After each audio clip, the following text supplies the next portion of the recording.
Summarise कर लेते हैं।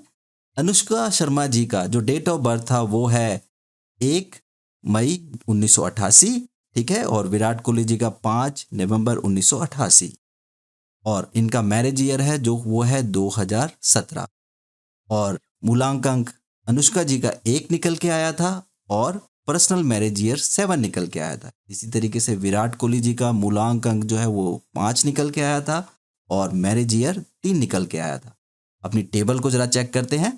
तो अनुष्का जी का अगर हम चेक करते हैं तो हमें यहाँ पर मिल गया नंबर 1, ठीक है, और पर्सनल मैरिज ईयर में क्या 7 नंबर अवेलेबल है? बिल्कुल अवेलेबल है। तो यानी इनकी 2017 में शादी हो सकती थी और हो भी चुकी है। विराट कोहली जी का मूलांक अंक बनता है 5, वो ये रहा, और पर्सनल मैरिज ईयर बनता है 3, जो कि ये रहा। नमस्कार दोस्तों, एस्ट्रोजन के इस वीडियो में आप सभी लोगों का बहुत बहुत स्वागत है। दोस्तों, क्या हम अपनी डेट ऑफ बर्थ से मैरिज ईयर कैलकुलेट कर सकते हैं? तो न्यूमरोलॉजी में इसका आंसर हमें मिलता है हाँ में। तो इसे कैसे कैलकुलेट करते हैं? बहुत ही आसान होता है। इस वीडियो को देखने के बाद आप बहुत आसानी से मैरिज ईयर कैलकुलेट कर पाएंगे, और मैं आपको 2 एग्जाम्पल से भी समझाऊंगा। दोस्तों, इसके लिए हमें ज़रूरत पड़ेगी पर्सनल मैरिज ईयर टेबल की, डेट ऑफ बर्थ की। इस डेट ऑफ बर्थ की हेल्प से हम कैलकुलेट करेंगे मूलांक अंक, जिसे न्यूमरोलॉजी में ड्राइवर नंबर भी कहा जाता है, और हमें चाहिए रहेगा बर्थ मंथ, जो हमें डेट ऑफ बर्थ से मिल जाएगा, और पर्सनल मैरिज ईयर, यानी कि किस साल में शादी करना चाहते हैं। तो इसके लिए हमें जो पर्सनल मैरिज ईयर टेबल है उसे हम देख लेते हैं। ये टेबल कुछ इस तरीके का होता है दोस्तों। यहाँ पर जो भी नंबर है वो 1 से लेकर के 9 के बीच में है, क्योंकि न्यूमरोलॉजी के अंदर जो भी कैलकुलेशंस की जाती हैं वो 1 से लेकर के 9 के बीच में की जाती हैं। तो हमें अपनी कैलकुलेशन को 1 से 9 के बीच में रखना है, जो कि बहुत ही आसान होती है। दोस्तों, ज्योतिष शास्त्र के अनुसार 9 प्लैनेट्स हैं और हर प्लैनेट को एक नंबर दिया गया है। अभी हम उसकी बात नहीं करेंगे। हमारा जो पर्पज है वो ये है कि डेट ऑफ बर्थ से मैरिज ईयर कैसे निकालते हैं।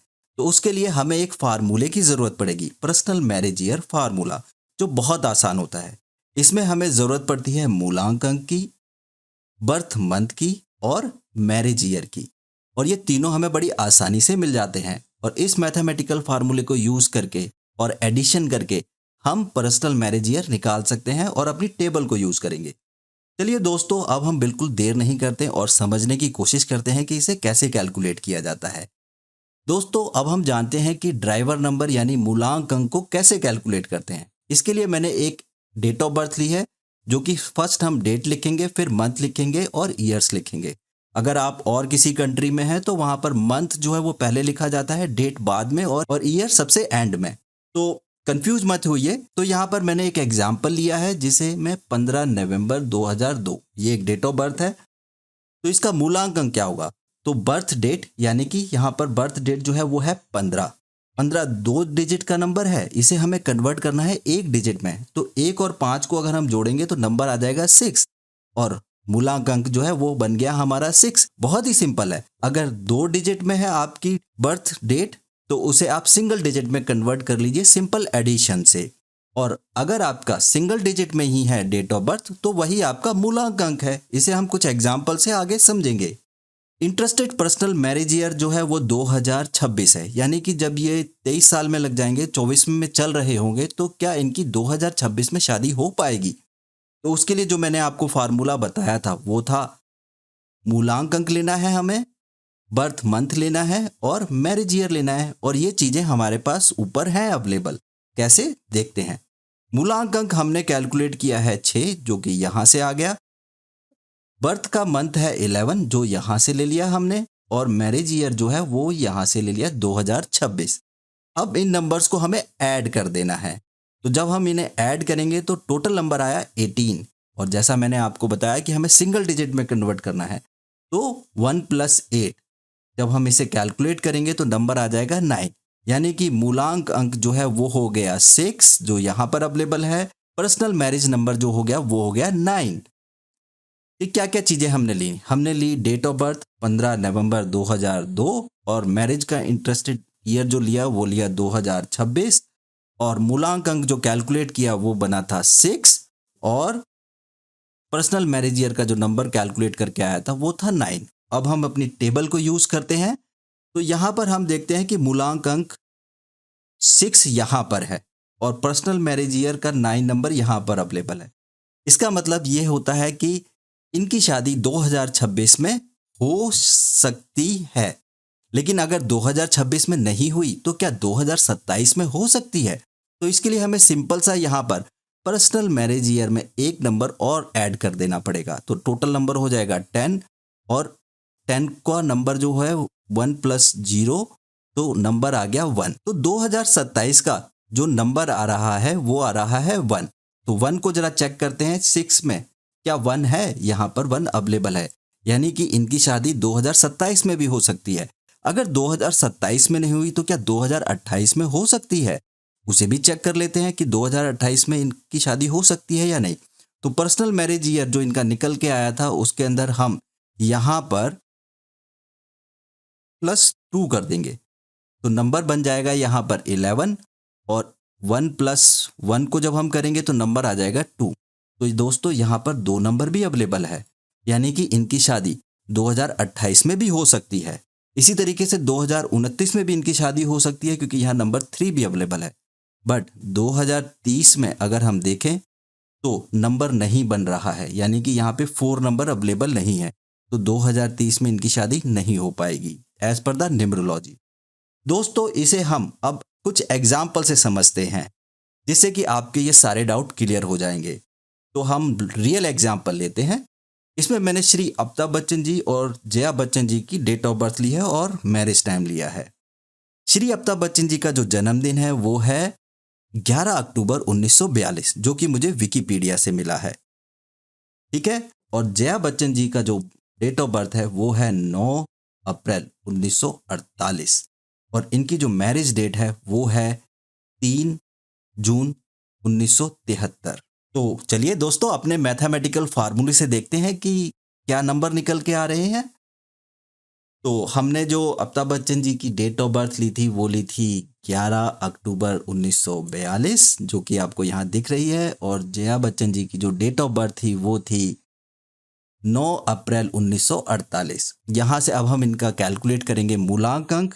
तो 2 डिजिट का नंबर है यहाँ पर, 1 और 1 को ऐड करेंगे तो 2 आ जाएगा। और इसी तरीके से जया बच्चन जी का जो मूलांक अंक है वो 9 आ जाएगा, क्योंकि यहाँ पर सीधा नंबर 9 है तो उसके आगे 0 लगा के ऐड कर लेते हैं तो नंबर आ गया 9। और इनकी मैरिज ईयर जो थी वो थी 1973। तो अब हम अपने मैथमेटिकल फार्मूले का यूज करते हैं। दोस्तों सिंपल सा फार्मूला था जिसमें हमें मूलांक अंक की जरूरत पड़ती है, बर्थ मंथ की और मैरिज ईयर की। तो अमिताभ बच्चन जी का जो मूलांक अंक है वो निकल के आया 2, जो कि हमने यहाँ से लिया है। और बर्थ का मंथ जो है वो है 10 यानी अक्टूबर।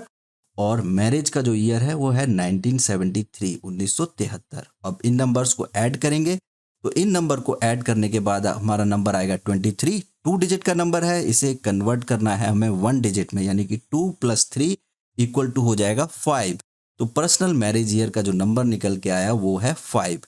इसी तरीके से हम जया बच्चन जी का कैलकुलेट करते हैं। तो सेम फार्मूला, हमें चाहिए मूलांक अंक, बर्थ का मंथ और मैरिज ईयर। मूलांक अंक 9 जो कि हमें यहां से मिल गया है, ठीक है। और मंथ जो है वो हमें यहां से मिल गया है और मैरिज ईयर हमने यहां से ले लिया है, ठीक है। तो ये सारी चीजें आ गई, इसे हमें सिंपल ऐड कर देना है तो नंबर आता है 33। 2 डिजिट नंबर है, सिंगल डिजिट में कन्वर्ट करना है तो 3 + 3 = हो जाएगा 6। चलिए दोस्तों अब हम अपनी मैथमेटिकल टेबल का यूज करते हैं और देखते हैं कि क्या इनकी शादी के योग बन रहे थे 73 में या नहीं।